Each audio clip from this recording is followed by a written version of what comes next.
Listen closely. I'll tell you something the poets won't dare whisper, something that tastes like ash and honey on the tongue.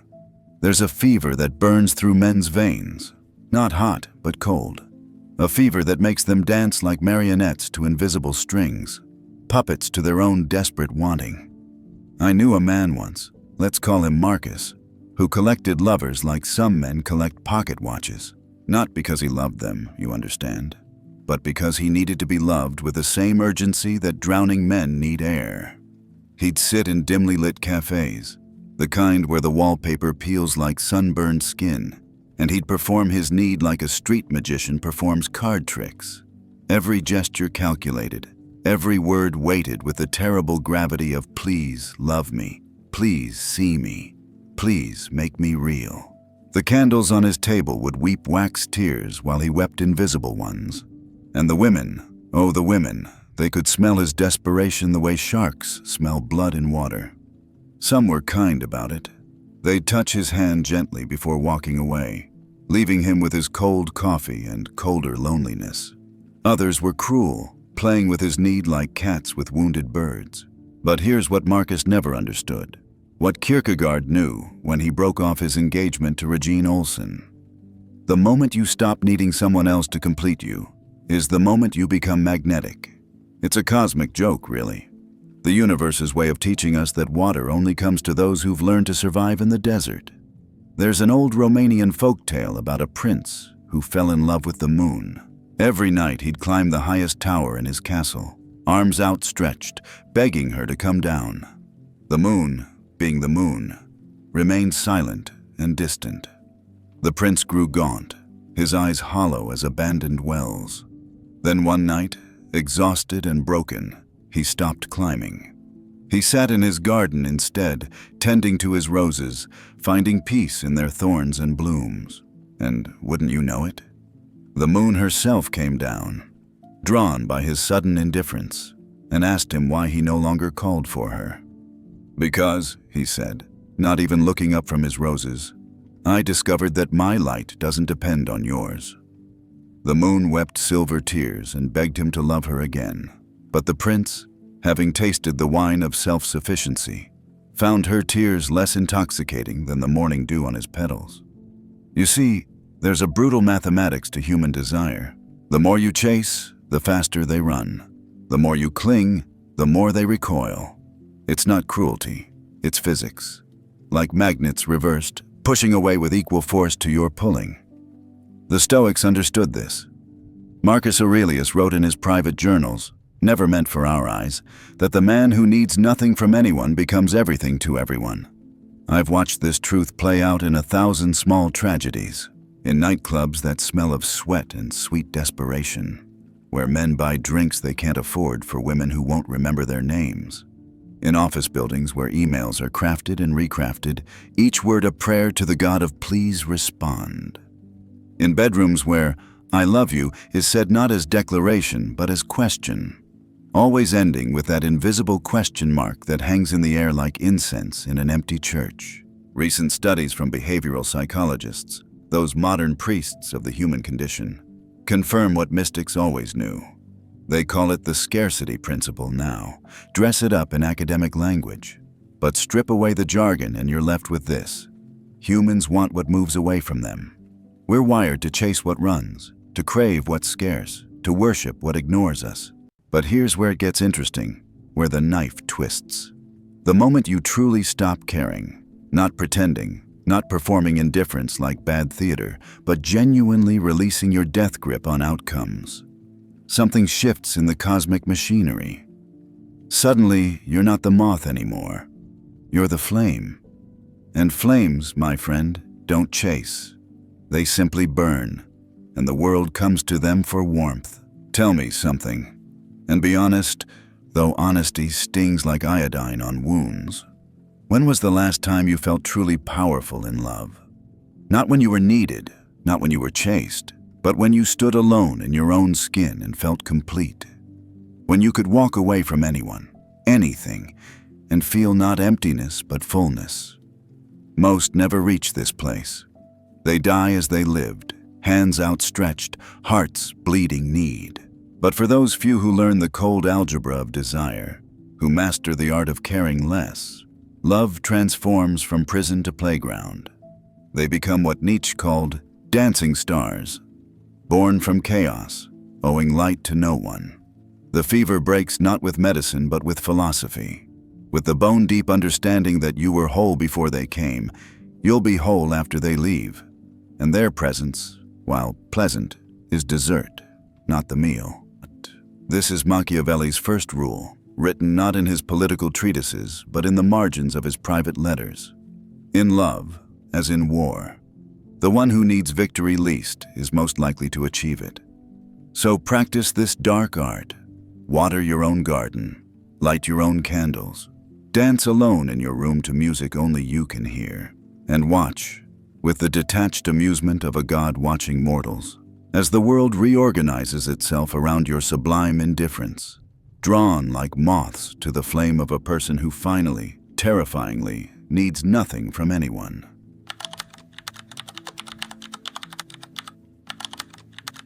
Every woman you love is haunted by the specter of who you wish she was. Sigh. Have you ever held a photograph up to candlelight and watched the edges curl and blacken? That's what we do to lovers. We burn them at the edges, trying to see through them to something else, someone else. Some impossible she who exists only in the fevered mathematics of our imagination. I'll tell you a secret that tastes like copper pennies and old wine. Every man in love is actually in love with a ghost. Not the woman who snores softly beside him, whose morning breath smells faintly of yesterday's coffee, who sometimes cries at commercials about dogs. No, he's in love with a specter, a beautiful haunting he's constructed from pieces of his mother's lullabies, fragments of films watched in darkened theaters, and the lies poets tell about perfection. The Japanese have a word, tsukumogami, for objects that acquire souls after existing for 100 years. But men? We create souls for women the moment we meet them. We drape them in imaginary silk, crown them with halos made of our own desperate need for meaning. Then we spend years furious that they refuse to be the phantoms we've created. There's a study from 2024, those clinical voyeurs of the heart, that found men in relationships spend an average of 47 minutes a day imagining conversations with their partners that will never happen. 47 minutes constructing a woman who responds perfectly, loves unconditionally, never disappoints. That's 6 hours a week worshiping at the altar of she who does not exist. I once knew a pianist, let's call him David, who fell in love with a woman's laugh. Not the woman, mind you, just the laugh. It reminded him of silver bells, he said, of champagne bubbles bursting. He pursued her with the dedication of a medieval knight seeking the Grail. When he finally won her, he spent the next 3 years trying to make her laugh exactly the way she had that first night. But laughter, like quantum particles, changes when observed. The more he chased that specific sound, the more forced her joy became, until her laughter sounded like breaking glass instead of ringing bells. She left him, eventually. Found someone who loved her sighs as much as her laughter, who found beauty in her Tuesday morning irritability, who didn't need her to be a wind chime in human form. David? He still sits at his piano, playing melodies that sound like the ghost of her laugh, haunted by a woman who never existed. This is the grotesque comedy we're all starring in.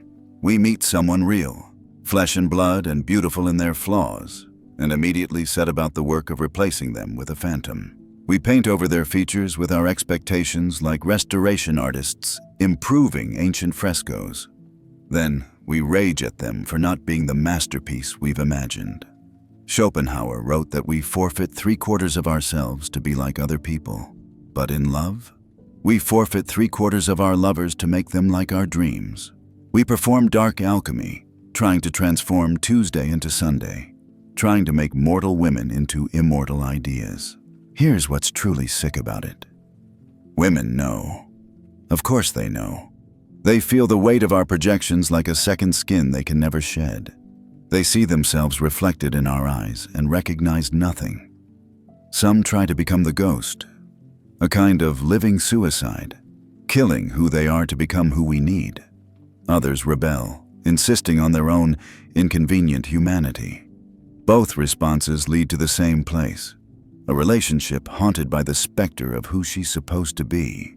The ancient Greeks had a myth about Pygmalion, who carved a woman from marble and fell in love with his creation. The gods, in their cosmic cruelty, brought her to life. But here's the part they don't tell you in the sanitized versions.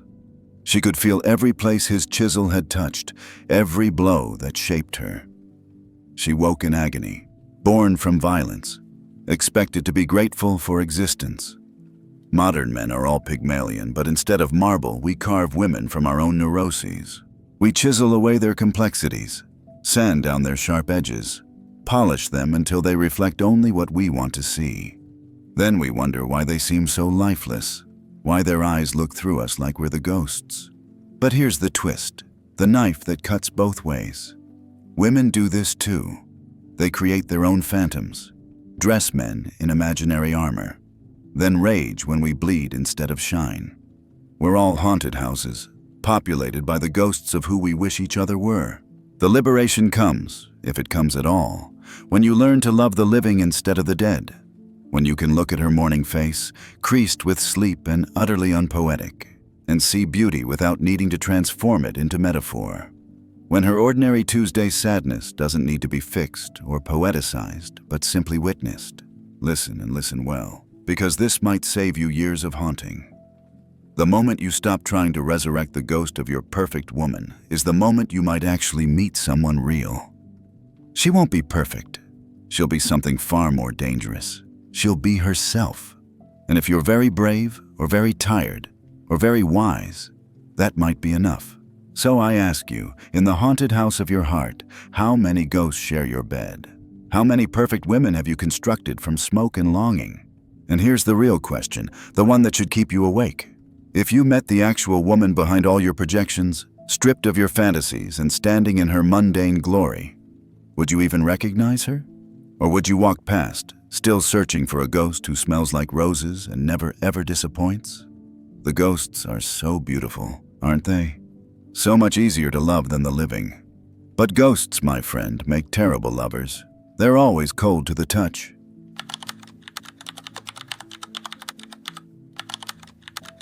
The less available you are, the more valuable you become. A cruel economy written in the language of longing. Picture this, a man sitting in an empty bathtub at 3 a.m., fully clothed, reading his phone in the dark. The bathroom tiles are cold against his back. The porcelain cradles him like a ceramic coffin. He's counting, not sheep, not blessings, but hours. Hours since she read his message. Hours since those 2 blue check marks appeared like tiny electronic judgments. 7 hours. 7 hours and 13 minutes to be precise. This is what we've become. Accountants of absence. Mathematicians of the void. There's a velvet-wrapped cruelty in how we measure love now. Not in presence, but in absence. Not in what's given, but in what's withheld. We've all become students of a terrible arithmetic where subtraction increases value, where pulling away creates gravity, where silence speaks louder than any declaration. I'll tell you about Marie. Not her real name, but real names are for people who believe in happy endings. Marie understood this mathematics intuitively, the way spiders understand web geometry. She'd respond to messages after precisely calculated delays. 3 hours for casual interest. 6 hours to create longing, 2 days to manufacture desperation. She kept spreadsheets, I swear to you, actual spreadsheets, tracking response times and their correlation to male devotion. It's not manipulation, she told me once, over wine that tasted like liquid rubies and regret. It's survival. The moment I'm fully available, I cease to exist. I become furniture, comfortable, reliable, ignored. She wasn't wrong. Behavioral economists in 2025 published a paper about what they called attention scarcity dynamics in modern relationships. Dressed up language for an ancient truth. We're wired to value what might disappear, programmed to chase what runs, destined to worship at the altar of maybe. But here's where it becomes beautifully sick. We all know the game. We all see the strings. Yet we dance anyway. Marionettes pretending surprise at our own movements. We wait those calculated hours before responding, hating ourselves for playing, hating ourselves more for how well it works. The Buddhists have a teaching about hungry ghosts, creatures with enormous appetites but tiny mouths, forever eating but never satisfied. That's what this arithmetic creates. A world of hungry ghosts, forever consuming absence, forever starving for presence. I once watched a documentary about desert flowers that bloom only once every 7 years. When they finally open, the desert goes mad. Insects travel miles.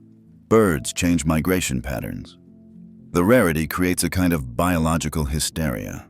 This is what we're doing to each other, becoming desert flowers by choice, blooming rarely, creating hysteria through scarcity. Kierkegaard wrote about the aesthetic stage of life, where everything is about surface and seduction, where love is a game of hide-and-seek played in the dark. But he also wrote about the emptiness that follows, the hangover that comes from winning games that shouldn't be played. Here's a confession that tastes like ashes and arsenic. I once loved a woman who lived by this arithmetic religiously. She'd disappear for days, reappear like a comet, burning bright and brief. Each absence made her return more intoxicating. I found myself bargaining with the universe for scraps of her attention, grateful for crumbs from a feast I was never invited to. One night, in a moment of what I can only call lucid masochism, I calculated the math. In 6 months, we'd spent perhaps 40 hours together. 40 hours out of 4,080, less than 1%. I was in love with an absence, addicted to a void, worshipping at the church of not quite there. The modern prophets, those researchers with their graphs and data points, tell us this is evolution, that we're programmed to value scarce resources, that unavailability triggers the same neural pathways as cocaine. They show us brain scans of people in love, lighting up like slot machines when their distant lover finally texts back. But what they don't show is the other side. The anxiety that gnaws like rats in the walls. The way you check your phone compulsively. A digital rosary of desperation. The slow erosion of self that comes from existing in permanent audition mode, forever performing for an audience that may or may not be watching. There's a German word, verschlimmbessern, which means to make something worse by trying to improve it. This is what we've done to love. In trying to increase our value through scarcity, we've created a generation of emotional anorexics, starving ourselves and others in a twisted bid for control. Yet, and here's the paradox that would make Zen masters laugh and cry, there's a strange power in understanding this arithmetic. Once you see the game, you can choose to stop playing. You can be the madman who responds immediately, who shows up fully, who refuses to ration affection like wartime supplies. Yes, they might value you less. Yes, they might take you for granted. But you'll sleep in your own bed instead of empty bathtubs. You'll count stars instead of hours. You'll be a fool, perhaps, but a present fool rather than an absent genius. So here's my question, whispered like a serpent in your ear. How many hours of your life have you spent calculating absence? How many times have you withheld love like a miser hoarding gold, thinking scarcity creates value? And tell me, be honest, in becoming valuable through absence, what presence have you lost? The arithmetic is simple. The less available you are, the more valuable you become. But here's what the equation doesn't show. The remainder. What's left after all that subtraction? Usually it's just two people, alone in their respective voids, each waiting for the other to break first, each becoming more valuable and less human with every passing hour.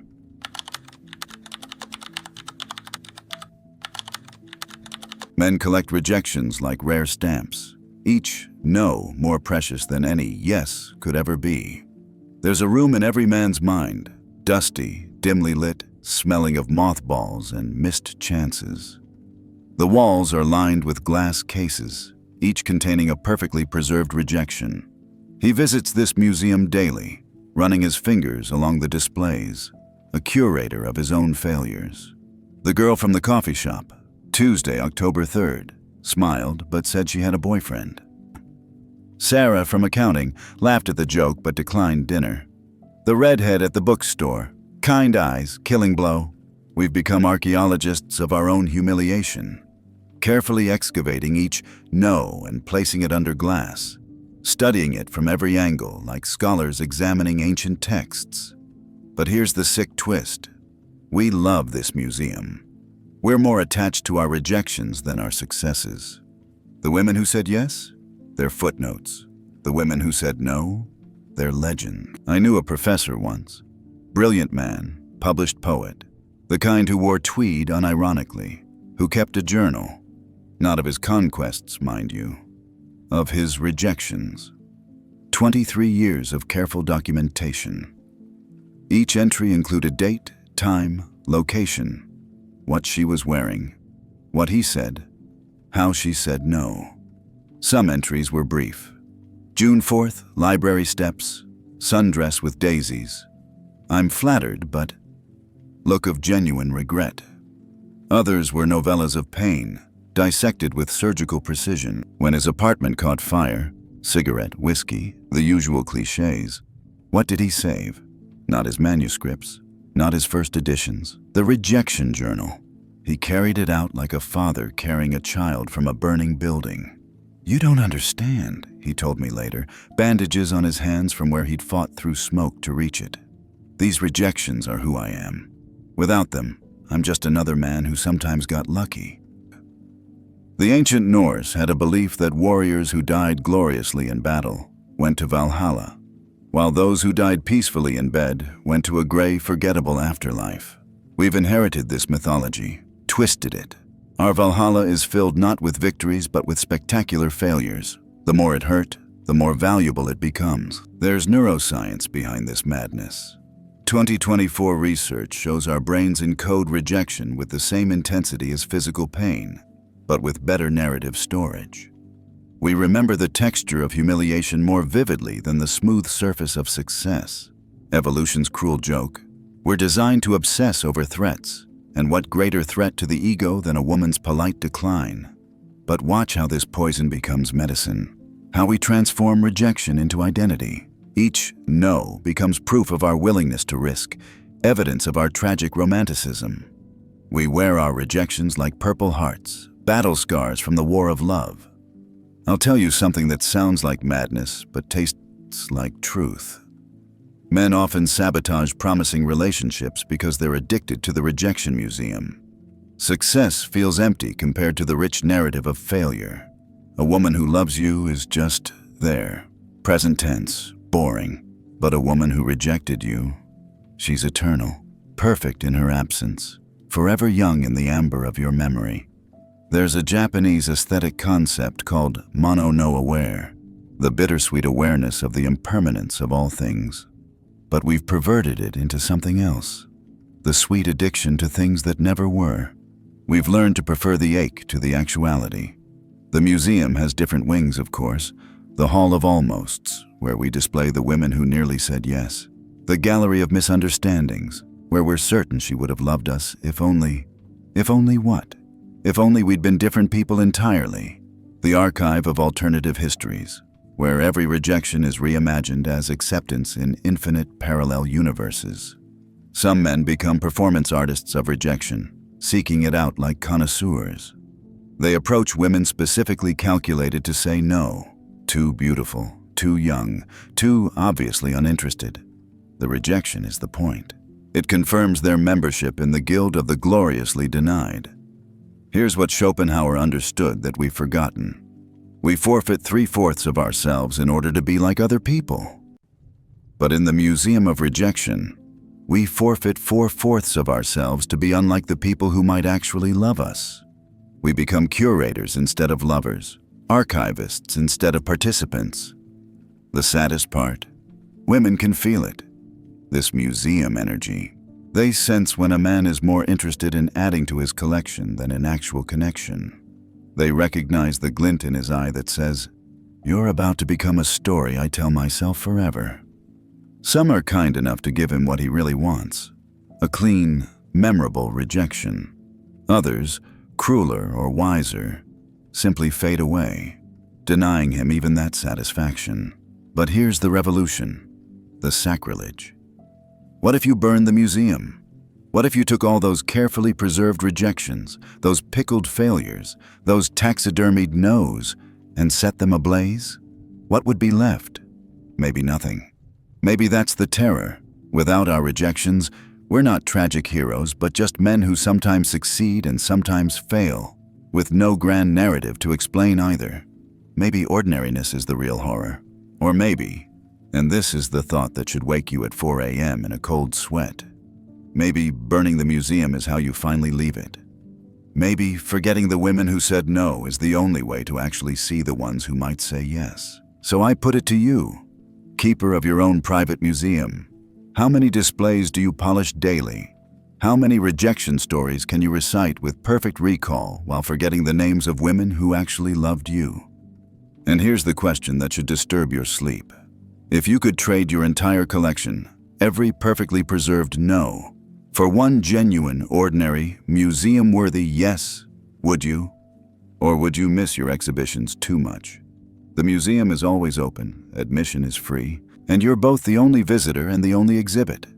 The question is, how long will you keep paying the price of entry?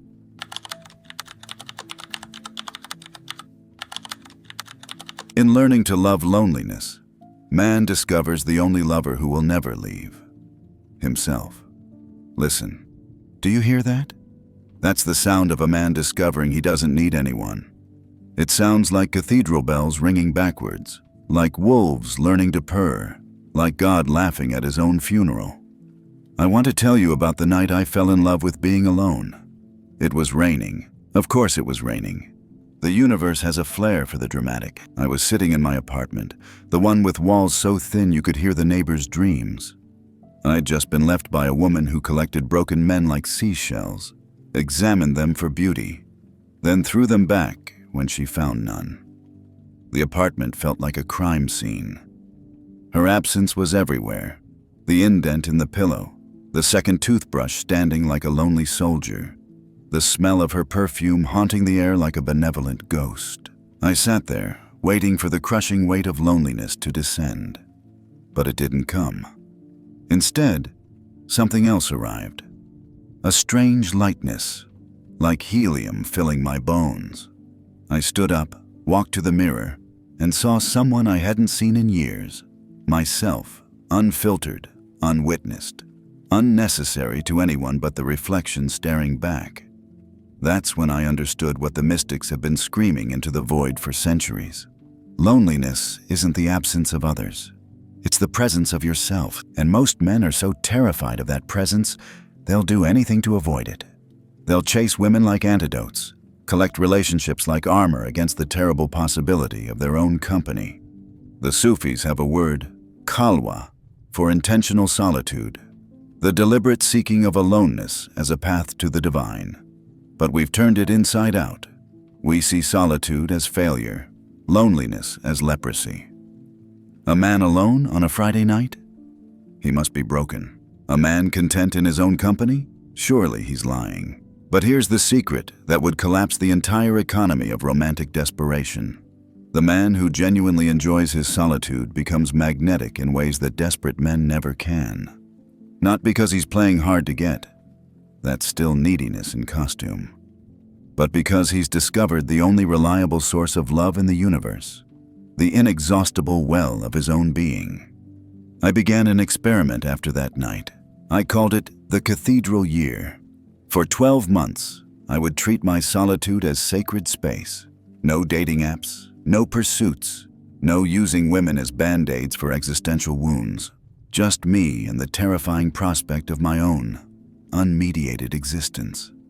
The first month was detox, shaking hands, cold sweats, the phantom limb syndrome of having no one to text goodnight. The second month was rage, at myself, at women, at the God who designed us for connection, then made it impossible. The third month was when the magic started. I began to notice things. The way morning light painted geometric patterns on my floor, the symphony of city sounds at 3 a.m., the taste of coffee when there's no one to share it with, bitter and perfect and entirely mine. I started having conversations with myself that were more honest than any I'd had with lovers. I discovered I was actually quite good company when I wasn't performing for an audience. Nietzsche wrote, "The man who does not wish to belong to the mass must cease being comfortable with himself. Let him follow his conscience, which shouts at him, 'Be yourself.'" But here's what Nietzsche didn't mention. When you finally become yourself, fully and unapologetically, you realize that's all you ever needed to be. By month 6, something shifted in the cosmic machinery. Women began appearing. Not approaching, just appearing, drawn by something they couldn't name. The barista who started writing philosophy quotes on my coffee cups. The bookstore owner who saved obscure titles she thought I'd like. The stranger on the train who said I looked like someone who'd figured out a secret. I had. The secret was this. I'd fallen in love with my own solitude so deeply that I no longer needed anyone to save me from it. I'd built a cathedral in the space where loneliness used to live, and I was both the priest and the congregation, the prayer and the answer. But, and this is crucial, this isn't about becoming a hermit, isn't about misogyny dressed as enlightenment. It's about discovering that you are complete, not perfect, complete. There's a difference. A circle isn't perfect because it has no flaws. It's complete because it needs nothing else to be what it is. The research from 2025 talks about solitude deprivation in modern life. How we've become so terrified of being alone that we've forgotten how. We scroll through phones to avoid the horror of unstructured time. We date people we don't like to avoid the stigma of singleness. We've turned connection into compulsion, love into addiction. But watch what happens when a man masters solitude, really masters it, not just endures it. He stops auditioning for love. He stops needing validation like oxygen. He becomes what the Taoists call Ziran, natural, spontaneous, self-a. Women sense this like animals sense storms. They're drawn not to his indifference, but to his completeness. Here's the beautiful joke. The moment you stop needing someone to complete you is the moment you become capable of actual love. Not the desperate grasping of the drowning, but the open-handed offering of someone who has abundance to share. You can love without agenda because you're not trying to fill a void. You're offering from overflow. The Cathedral of Solitude isn't a prison, it's a palace. And when you finally learn to inhabit it fully, when you can sit in your own company like a king on his throne, something miraculous happens. The door opens, not because you've earned love through suffering, but because you no longer need it to survive. And that, my friend, is when love stops being a life preserver and becomes what it was always meant to be, a choice, a gift, a celebration rather than a cure. So here's my final question, whispered in the language of church bells and wolf songs. What would happen if you stopped running from yourself? If you turned to face the terrifying prospect of your own company and discovered not a monster, but a friend? What if the love you've been desperately seeking in others has been waiting patiently in the cathedral of your own being, candles lit, doors open, wondering when you'll finally come home? The greatest paradox of love isn't that caring less gives you more power. It's that learning to be alone is how you finally become someone worth being with. Build your cathedral, light your candles, and when love comes, if it comes, you'll greet it not as salvation, but as a welcome guest in a home that's already complete.